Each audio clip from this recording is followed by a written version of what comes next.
एक सबसे महत्वपूर्ण भविष्यवाणी जो मुझे भी लगती है कि आने वाले समय में 7 दिन और 7 रात तक बिल्कुल अंधकार रहेगा। बिल्कुल ना तो आपको सूरज की रोशनी दिखाई देगी और ना ही चंद्रमा की रोशनी दिखाई देगी। यह भविष्यवाणी सुनने में बहुत ही भयानक लगती है और बहुत ही डरावनी लगती है। इसके बारे में मैं आपको पुष्टि करने वाला हूँ, लेकिन उससे पहले आप ये एक बार खबर पढ़ लीजिए पूरी अच्छी तरीके से। हिरोशिमा पर गिरे न्यूक्लियर बम ने लगभग 80,000 लोगों की जान ले ली थी। वहीं साल के अंत तक रेडिएशन की वजह से 1,40,000 लोगों की मौत हो गई थी। अब साइंटिस्ट का कहना है कि अगर परमाणु बम आज के समय में किसी भी देश पर गिराए गए तो पिछली बार की तुलना में कई गुना ज्यादा तबाही होगी, जिसका असर क्लाइमेट पर भी देखने को मिलेगा।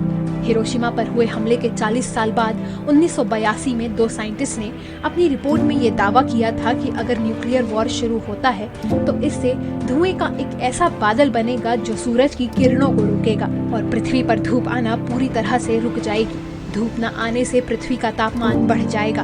ये पूरी घटना न्यूक्लियर विंटर कहलाएगी। इससे फसलें और सिविलाइजेशन खत्म हो जाएंगे। तो दोस्तों, इस भविष्यवाणी की पुष्टि तो स्वयं वैज्ञानिकों ने कर दी है कि अगर परमाणु हथियारों का इस्तेमाल हुआ वर्तमान में तो 7 दिन और 7 रात तो क्या शायद ज़्यादा भी अंधकार रह सकता है।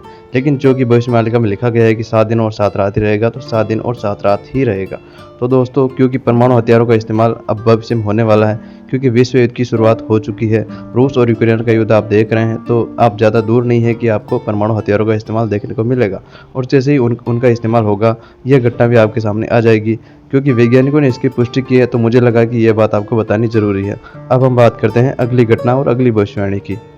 भविष्य मालिका की अगली भविष्यवाणी है दोस्तों कि पृथ्वी पर जो बर्फ जमा है वो वापस से समुद्र में विलीन हो जाएगी, जिसका कारण होगा तापमान का बढ़ना।